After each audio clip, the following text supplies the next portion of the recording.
welcome. This is the Kelly's Astrology podcast, where you can find insight, guidance, and understanding through astrology. I'm Kelly, and I'll be your host.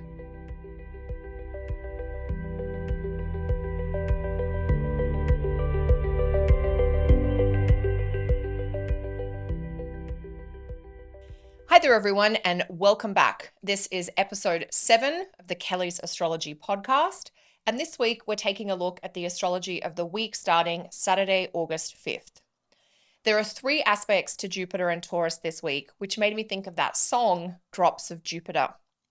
First up, we've got the Sun in Leo, which will square Jupiter. A few days later, we have Mercury in Virgo trine Jupiter. In addition, we've got the moon back in Taurus this week, which of course is going to link to Jupiter as well. Now, I talked a lot about the moon and Jupiter in Taurus together in episode 3, so I won't repeat that info here, but you might find reviewing that episode helpful for this week if you want even more. So there are these drops of Jupiter kind of scattered throughout the week ahead. And in today's show, I'm going to talk about how to make the most of those expansive aspects involving the Sun and Mercury.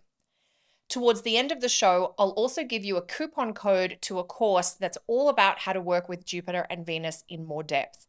So if that's of interest for you, stay tuned for that code. First up, the Sun in Leo will square Jupiter and Taurus, and that happens on Sunday, August 6th or Monday, August 7th, just depending on whereabouts in the world you are. This is actually one of my favorite aspects for the entire month of August, Sun in Leo square Jupiter and Taurus. The Sun is in its home sign, Leo, and it's super vital and protective. And then a link or an aspect from that Sun in Leo to lucky Jupiter just really helps activate even more of the inspirational and expressive qualities of the Sun. I'm not promising that this aspect is going to solve every problem, but it certainly has the potential to build your confidence and improve your energy, which will, of course, in turn, make it easier to manage any issues that you are having. That said, this Sun square Jupiter aspect has a few layers to it. In general, I think it's quite positive, but it's also important that you know the Sun square Jupiter as an aspect can show some exaggeration or a tendency to overdo it.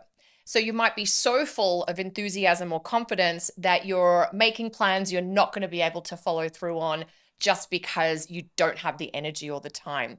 So it's a tricky balance to try and strike with the Sun square Jupiter about growing and going over and above, but not going so far that you can't follow through.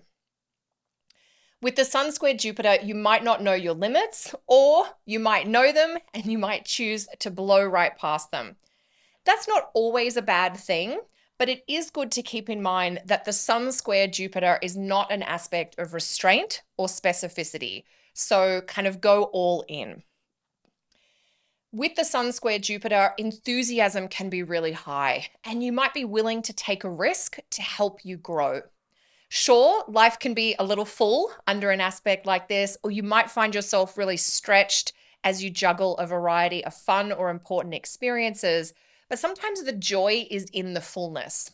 So think about Sun square Jupiter as making things bigger, sometimes busier, and certainly filling things up. In general, my sense is that this aspect of the Sun square Jupiter can be really helpful for enticing you out of your comfort zone and perhaps helping you reach for an adventure or experience that you're really excited about.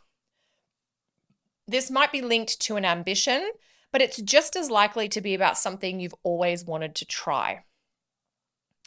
Aspects with Jupiter can represent that symbolic green light, like the cosmos saying yes or go for it, as if you've been given the go-ahead or that you've connected with the confidence and the enthusiasm to really say yes to something, to take that leap of faith.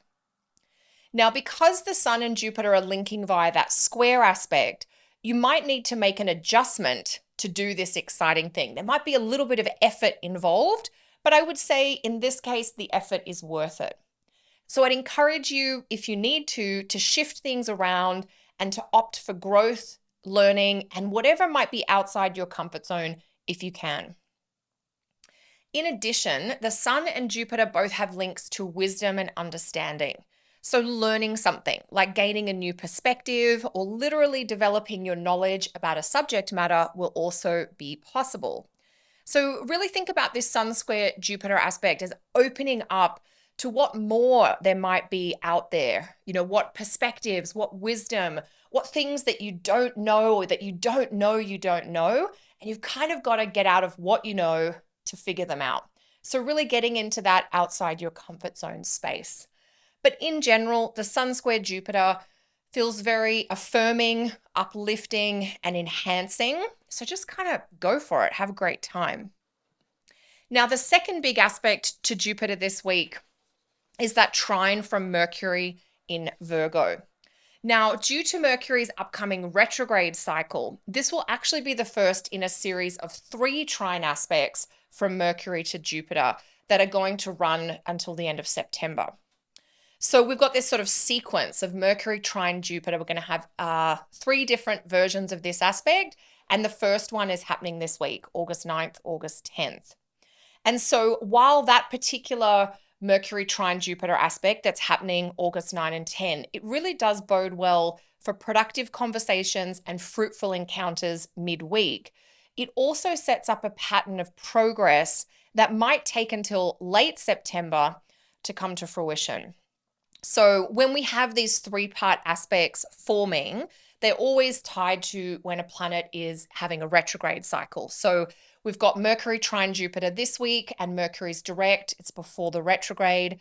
In early September, we're going to have Mercury retrograde trine Jupiter. And then towards the end of September, we'll have Mercury direct again after the retrograde trine Jupiter.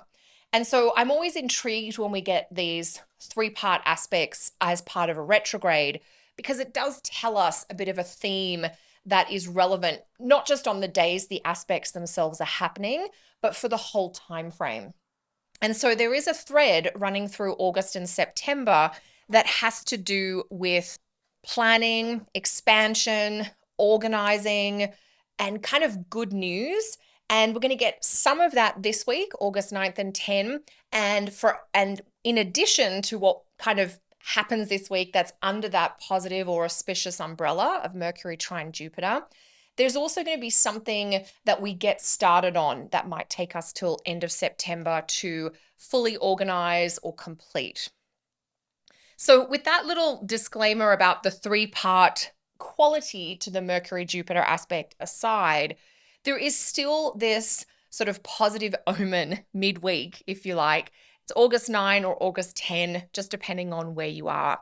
And this Mercury trine Jupiter aspect can bring welcome news. It can bring happy news. If you think about Mercury as the messenger and Jupiter as that planet of hope or good things or blessings or opportunities, the messenger is bringing Jupiter things this week. A blessing, an opportunity, an invitation, something that you're happy to hear or happy to receive. Mercury trine Jupiter can also point you towards an opportunity that is worth considering or exploring. Now, Mercury and Jupiter are often paired together. They rule pairs of zodiac signs that oppose, like Gemini and Sagittarius, or Virgo and Pisces, for instance. And together they provide this almost perfect mix of both big picture dreams and goals, that's obviously the Jupiter side, as well as the specific steps and plans needed to make those big dreams happen. That's the Mercury side of things.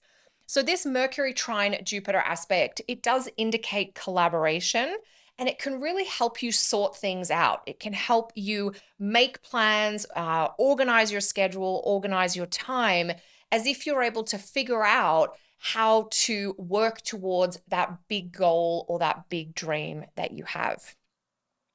Now, Mercury is the planet of information and learning. It is in Virgo. And so information is power with an aspect like this. And so with Mercury in Virgo trine Jupiter in Taurus, I would definitely encourage you to do a little research. You might be having fact-finding discussions, and that's going to be a great way to spend your time. All kinds of organizational and logistical matters will benefit from your attention Wednesday, Thursday. Knowing all the facts is going to help you put together that ideal strategy for growth and success. So some of us are going to have enough information now to put the strategy together this week, and others of us are going to begin the process of gathering that information. And that might be something that takes some of us a few weeks to do.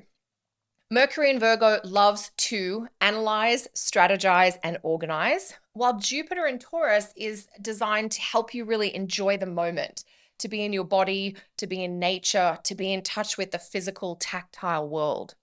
So when you're thinking about your plans midweek, see if you can put together a mix of productive tasks that have that organizational focus, but also make sure you take some time out to enjoy the good, to be in the moment, and to kind of luxuriate in some of those simple pleasures. When I think this week about both that Sun square Jupiter aspect and the Mercury trine Jupiter aspect, it really feels like a week that is going to bring some optimism or point you towards hope. Now, as you know, in astrology, there can often be a mix of things, and there is a little bit of an unpredictable quality to do with a different aspect this week. And there's more about that in my membership for those of you who need it. But in general, this sort of double Jupiter or even triple Jupiter signature, if we remember that the moon is with Jupiter too, there is an uplifting quality to this week. It feels fairly hopeful. It feels like there is progress, there is movement, and there is that sense of connecting to pathways to purpose or experiences and opportunities that add a little bit of meaning into our life. With that Mercury-Jupiter aspect, with Mercury in kind of the simplicity sign of Virgo, these aren't always necessarily going to be grand gestures or major things. Sometimes there is meaning and fulfillment in the simplicity. So look for that benefit in the little things too. This week, because we've got two aspects to Jupiter, and that Sun square Jupiter is so affirming for vitality and the life force, you might also recover a sense of possibility or remember something wonderful to look forward to. You know how we go through periods in our life where sometimes everything feels very heavy or very stressful, or we're really in a place of fear and worry, and it's very hard to look forward, and it's sometimes hard to remember the good stuff or the possibilities. This is not one of those weeks. This is one of those weeks that I think helps remind you that there's a lot of possibility. There's a lot of choices. They might not all be happening now, but sometimes just that place of wonder of, oh, we could do this. We have a choice. That is part of what this Jupiter theme or these drops of Jupiter bring forward this week.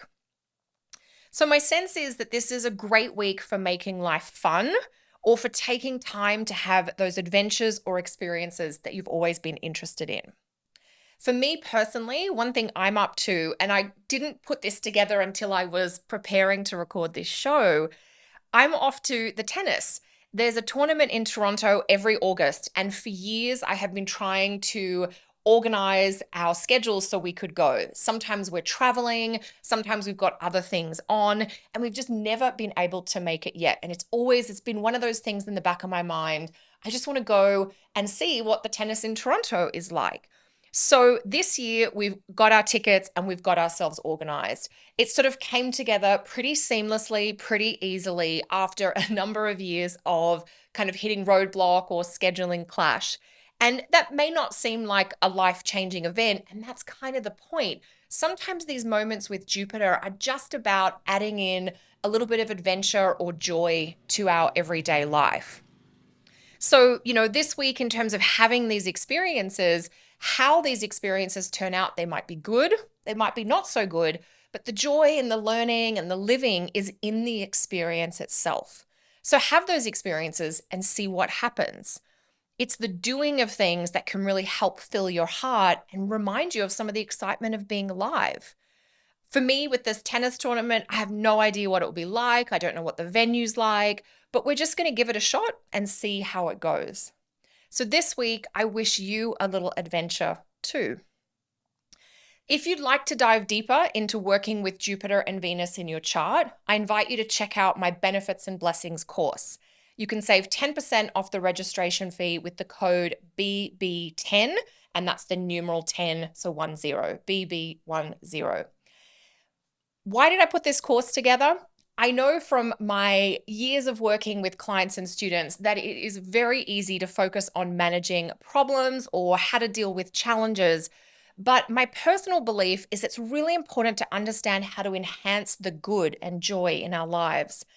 I think about this in the garden. Pulling the weeds is important, but planting the roses and the flowers is just as important because I want something beautiful to enjoy while I'm doing some of the work of managing, the irritating weeds, for instance. And so it's one of the reasons why I think focusing on the good in our chart, which can help point us to the good in our lives, is really an important component of working with astrology. And it's Jupiter and Venus in our chart, the benefic planets, that really help you with that. So in this 3-part training, the Benefits and Blessings course, you're going to learn all about the places and the topics and those extra offerings that Venus and Jupiter have in store for you. This course is taught in the traditional style of astrology. I do use whole sign houses. And so you will learn some of those kind of traditional little extras that can really point you to the sweetness, the magic, and the purpose in your chart and in your life. If you're interested in that course, you can use the link below to sign up. Enter that code BB10 to save on your registration. You just enter that code when you're checking out. If you haven't got the link, here's how you find the course on the website. Pop over to my website, kellysastrology.com. Go to the Learn Astrology option in the menu, select Course Catalog, and then just scroll down. You'll find the Benefits and Blessings course in the second half of the page. So that's it from me this week, everyone. Thank you so much for joining me, and I look forward to connecting again next week. Enjoy the adventure.